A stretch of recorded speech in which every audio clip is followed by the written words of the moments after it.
इनको जल्दबाजी में लागू किया गया।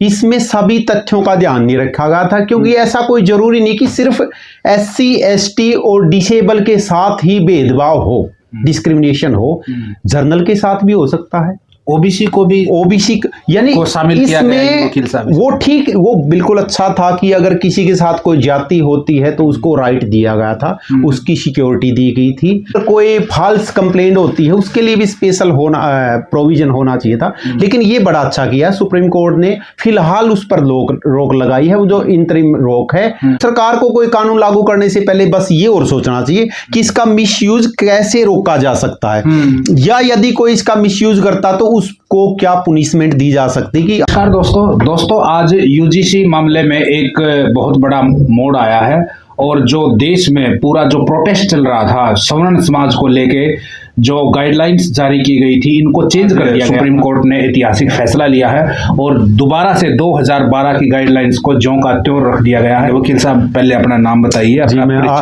RP Sharma advocate, district court Jind में।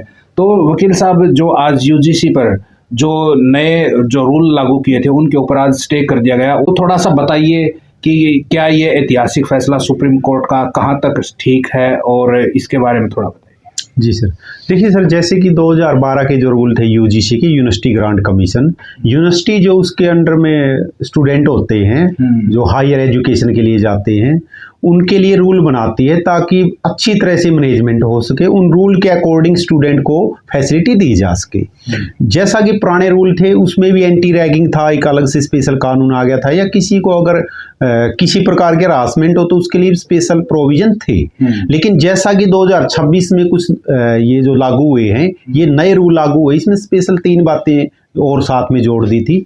वे किसी भी SC को या ST को या OBC को या फिजिकल हैंडीकैप अपाहिज को अगर इस आधार पे भेदभाव किया जाता कि ये SC है या ये BC है, उसकी जाति के आधार पे, उसकी अपंगता के आधार पे, तो उनके लिए एक स्पेशल कमेटी का गठन करना होता था डिपार्टमेंट द्वारा, और वो कमेटी आगे अपनी रिपोर्ट भेज सकती थी। FIR के लिए भी प्रोविजन था, वह पुनिशमेंट का भी था।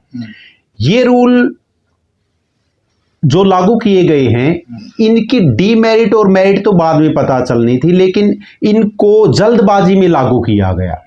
इसमें सभी तथ्यों का ध्यान नहीं रखा गया था, क्योंकि ऐसा कोई जरूरी नहीं कि सिर्फ SC ST और डिसेबल के साथ ही भेदभाव हो, डिस्क्रिमिनेशन हो, जर्नल के साथ भी हो सकता है, ओबीसी को भी यानी को शामिल किया गया वकील साहब। वो ठीक, वो बिल्कुल अच्छा था कि अगर किसी के साथ कोई जाति होती है तो उसको राइट दिया गया था, उसकी सिक्योरिटी दी गई थी। लेकिन कम से कम अगर कोई SC ST या कोई एग्रीड पर्सन जो इसमें एग्रीड बनाए गए हैं, वो अगर जर्नल के साथ कुछ करते हैं तो उसके लिए भी प्रोविजन होना चाहिए था।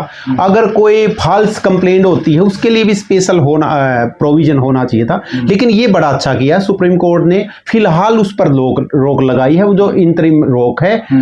अब जवाब लिया जाएगा यूजीसी का। हो सकता है यूजीसी अपनी बात जो नए रूल बनाए उसके बारे में सुप्रीम कोर्ट को सेटिस्फाई कर दे और ये जो रूल हैं ज्यों के त्यों लागू हो जाए। यूनिवर्सिटी समय समय पर यूजीसी समय समय पर रूल रेगुलेशन अपडेट करती रहती, पहले भी कई बार हुए हैं। वकील साहब, दिल्ली में एक केस आया, जैसे ये रूल लागू हुए थे, यूजीसी ने जो चेंज किए थे कि भाई एक दलित लड़के ने एक सवर्ण समाज की लड़की को प्रपोज वगैरह कर दिया था, और बाद में उस लड़की ने रिजेक्ट कर दिया जो उसने प्रपोज किया। बाद में उसने उसके ऊपर SC ST जो है धारा लगवा दी, और उसके बाद जो मामला है उसके माँ बाप गए, एक समझौता हुआ, और बाद में 50,000 रुपए लेके उस लड़के ने समझौता भी कर लिया। तो ये समाज में कहीं ना कहीं एक जो विचार मतभेद, स्टूडेंट्स में भी आपसी मतभेद बढ़ रहा था जो पढ़ने वाले हैं, क्योंकि भाईचारा एक बहुत बड़ी बात होती है, लेकिन इस तरीके के भी मामले आने लगे थे। तो आप क्या बोलना चाहोगे? देखो सर, ऐसे है, जब भी कोई कानून बनाया जाता है, जब कोई नया कानून आता है तो उसको लागू करते समय तो बड़ा ही बोनाफाइड अच्छी सोच होती है सरकार की। लेकिन जैसे कोई कानून होता है उसमें कोई लकूना होता है, कोई हल्की सी भी कमी होती है, तो कुछ लोग, ऐसा नहीं कि उसमें सिर्फ ऐसी समाज के लोग ही मिसयूज करते हैं। अब जैसे 498A था एक जो पुराना दहेज विरोधी कानून था, इसका बहुत ज्यादा मिसयूज हुआ है। जैसे पोक्सो है, पोक्सो का ही बहुत ज्यादा मिसयूज हो रहा है आजकल। तो सरकार जब कोई कानून बनाती है वो बोनाफाइड सोच के बिल्कुल एक समाज के एक वर्ग को फैसिलिटी देने के लिए कोई कानून बना दे, उनकी रक्षा के लिए कानून बनाया जाता, लेकिन उसके चंद 2-4% लोग उसका मिसयूज करते हैं। तो सरकार को कोई कानून लागू करने से पहले बस ये और सोचना चाहिए कि इसका मिसयूज कैसे रोका जा सकता है, या यदि कोई इसका मिसयूज करता तो उसको क्या पुनिशमेंट दी जा सकती है कि आगे से इसका मिसयूज ना हो। अब जो यूनिवर्सिटी के जो रूल रेगुलेशन है यूजीसी के द्वारा जो बनाए गए हैं वो सभी लोगों ने तो पढ़े भी नहीं है, बस वैसे उसका विरोध शुरू हो गया। ऐसा हो सकता है कि रूल कुछ अच्छे भी हों और कुछ बुरे भी हों, तो इसको बाकायदा पूरी तरह से अब सुप्रीम कोर्ट उनको ऑब्जर्व करेगा, उनकी पूरी तरह से जांच पड़ताल के बाद इस कोर्ट का इस बारे में फाइनल फैसला दिया जाएगा, जो बहुत ही अच्छा है।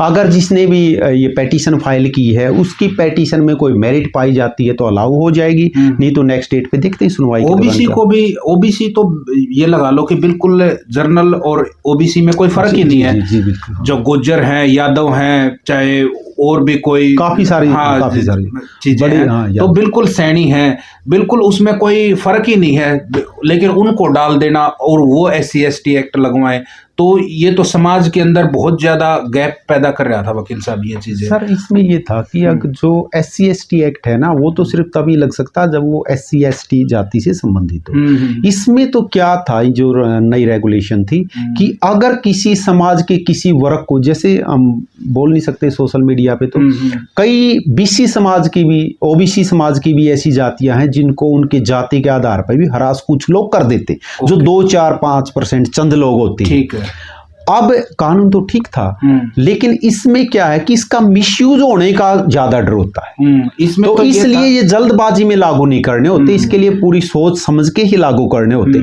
अब ये तो देखना चाहिए ना, जो हरास कर रहा है ठीक है, उसके लिए एंटी रैगिंग भी था यूनिवर्सिटी के अंदर, तो अगर मान लिया कोई हरास कर रहा है तो उसके लिए सजा का प्रोविजन तो होना ही, वो तो अब भी है। लेकिन इनको जो जल्दबाजी में लागू किया गया ना, और जनमत साथ नहीं लिया गया, लोगों को समझाया नहीं गया कि हम ये चीज लागू कर रहे हैं, वो तो प्रूफ तो अब भी करना पड़ेगा। मान लो कोई किसी के ऊपर एलिगेशन लगा रहा है तो प्रूफ तो करना पड़ेगा, और अब तो जो जनरल कास्ट वाले थे अब तो उनको प्रूफ भी नहीं करना था जब नए रूल के अनुसार, तो ये सबसे ये गलत था सबसे कि किसी भी, अब तो कोई फील भी करेगा तो भी उसके ऊपर बिल्कुल बिल्कुल अगर किसी को आरोपी बनाया जाता है तो कम से कम उसे अपनी सफाई का तो मौका मिलना चाहिए। बिल्कुल सबसे बड़ी कानून ऐसे बना दिए जाते हैं, जैसे पुराना हमारे लिए कोर्ट में पॉक्सो, उसमें बर्डन जो वो एक्यूड के ऊपर ही शिफ्ट हो जाता है कि वो अपने आप को निर्दोष साबित करे।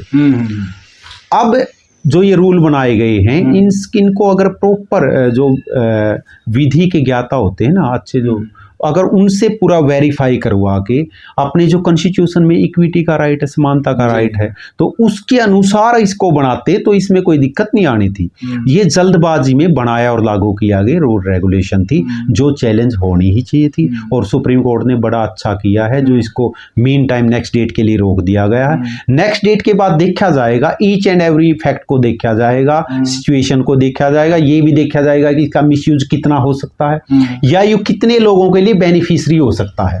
उसके बाद आगे माननीय सर्वोच्च न्यायालय जो फैसला करेगी हम उसके साथ। ये बड़ा अच्छा गया ऑनरेबल सुप्रीम कोर्ट ने कि इसको मीन टाइम रोका गया है और उसकी मेरिट डीमेरिट सोचने के बाद ही इसका फाइनल फैसला दिया जाएगा जी। ऐसा भी नहीं कि कोई जो रूल रेगुलेशन को यूनिवर्सिटी लागू करती सारे गलत होते हैं, उसमें कुछ अच्छे भी होते हैं, कुछ बुरे इफेक्ट होते हैं। अब माननीय सर्वोच्च न्यायालय जो भी इसका फैसला करेगा वो बिल्कुल फैक्ट के अनुसार ही किया जाएगा और जिसका सभी वकीलों को व सभी समाज के वर्गों को सम्मान करना। यूजीसी एक्ट जो कि आज रद्द किया गया, मतलब एक स्टे किया गया है, उसके ऊपर आज जितनी भी बातें थी आज बिल्कुल खुल के आपके सामने रखी हैं वकील साहब ने।